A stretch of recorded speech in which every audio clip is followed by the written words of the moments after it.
Grassy weeds like crabgrass, Dallas grass, and annual bluegrass are weeds that can sometimes be hard to spot because they blend in with our regular turf grass. But they actually crowd and choke out your desirable turf grass by stealing nutrients, water, and sunlight. So in this video, we'll go over some simple ways to identify grassy weeds and general tips to control them. If you'd like to shop the products in this video and learn even more about DIY lawn care, click the icon in the top right of the screen or click the links in the description below. The first thing you should do in any lawn care plan is identify what exactly you're dealing with. Careless identification can lead to wrong treatment methods, costing you time and money. Weeds come in many varieties and can generally be categorized as either broadleaf weeds or grassy weeds. Broadleaf weeds bear wide leaves with visible veins that branch out from a center vein, while grassy weeds are long and slender with veins that run parallel. And like we've mentioned, they look like grass. After identifying whether you have a broadleaf weed or grassy weed, you need to take further steps to identify which weed you have. This is important because herbicides that work on one type of weed may not work on another. To help identify different weeds, take a closer look at how the blades are shaped, whether or not the blades have hairs, how the stem is composed, if the grass has spiky tips, and the grass's root system. Noting these characteristics will help you identify or narrow down which weed you may be dealing with. You can check out our individual pages for different grassy weeds to see what each one looks like.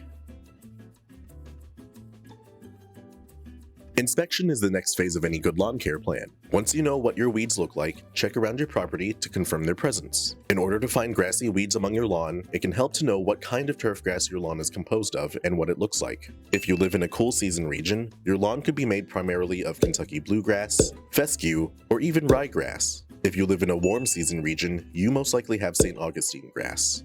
Check your lawn or garden beds for any unwanted patches of weeds. The easiest tells to look for are discolored patches of grass or taller or shorter patches of grass. Weeds may grow where the lawn is stressed or where conditions are favorable for weed growth. You can find weeds where the soil is not watered properly, in patches of grass that experience a lot of heat stress, in patches of grass that see too little sun, and where the grass has thinned due to insects, disease, or foot traffic.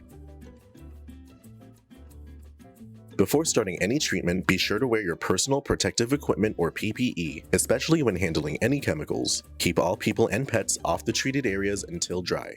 You'll want to start your weed control by removing any currently established weeds. Since no single herbicide can treat every weed without also damaging turf, it's important to pick the right herbicide for your situation. For general grassy weed control, use a product like Quinclorac 75DF or Fahrenheit Herbicide.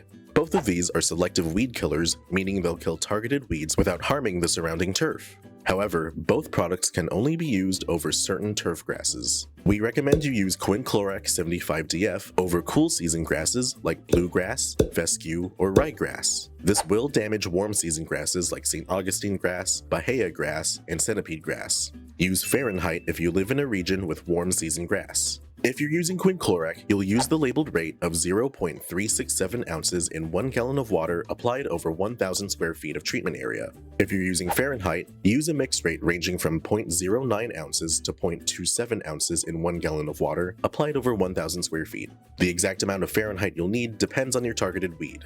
No matter which herbicide you choose, you can either broadcast your solution over the entire lawn, or you can spot treat individual weeds. We recommend you use a 1 or 1.5 gallon hand pump sprayer since they're easy to use and versatile with their applications. Before you start, you must get your treatment area's square footage by measuring and multiplying the area's length by its width. You'll use this to determine how much product you'll end up needing. To mix, fill the sprayer halfway with water and add your measured amount of product. Then fill the tank with the rest of the water up to the 1 gallon mark. Close the sprayer and shake to ensure an even solution. Pump the sprayer a few times to create a low pressure spray. Proceed to broadcast your solution over your lawn or spot treat weeds. Be sure to spray on a calm day to avoid wind drift. Spray weeds to the point of wet, but be careful not to over-apply. If you're using Quinclorac, you may conduct a follow-up application 2 to 3 weeks after your initial treatment. If you're using Fahrenheit, you'll conduct your follow-up application 4 to 6 weeks after your initial treatment. It may take a few weeks before you start to see symptoms in affected weeds. Treated weeds will curl and twist and change color from green to yellow to white before dying. Prevention is essential to keeping weeds in check. Even after you've applied herbicides, the best way to stop weed activity is to make sure it can't happen. After you've removed your weeds, you can keep them from growing back by using a pre-emergent herbicide like Barricade. When applied properly, Barricade will form a chemical barrier that will stop weeds from sprouting. Barricade comes in a granular form, so you'll need a broadcast push spreader to apply it. You'll use between 1.5 to 4 pounds of Barricade depending on your turf type. Pour the proper amount of Barricade into the spreader and broadcast half your granules in parallel lines once across the area. Then broadcast the other half at a perpendicular angle to cover the area in its entirety. Once the product is fully applied, water it in.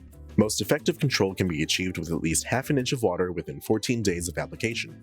Beside herbicide application, the best way to keep grassy weeds from growing in your lawn is to maintain lush, healthy turf grass. Use these additional tips to keep your native grass strong and prevent weeds from taking over. Mow your grass properly to the proper height.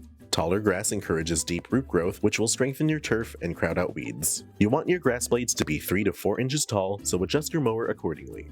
Water your lawn properly. It's always better to water your grass deeply once or twice a week rather than a little every day. Shallow watering creates a shallow and weak root system. Your lawn should have 1 to 1.5 inches of water per week, whether by watering it yourself or with rainfall. Improve your soil's drainage by regularly raking and dethatching the top layer of soil to allow for more air circulation. Additionally, you can trim back overhanging tree branches to encourage evaporation and proper water retention. Finally, keep up with a proper fertilizing schedule. By maintaining a good balance of nitrogen, phosphorus, and potassium, or NPK, you'll maintain strong turf grass, suppress other weeds from growing, and keep it healthy to fight against potential disease. Grassy weeds may be tough to spot before it's too late, but there are ways to control a weed infestation that's gone out of hand. With these professional products and tips from Solutions Pest and Lawn, you can stop grassy weeds from taking over, and we offer same-day shipping to help you get control quickly. Visit our website to get your products today. If you like this how-to guide, please share, and if you're new to our channel, subscribe for more how-to and product videos. And contact us for more tips, tricks, and DIY pest solutions.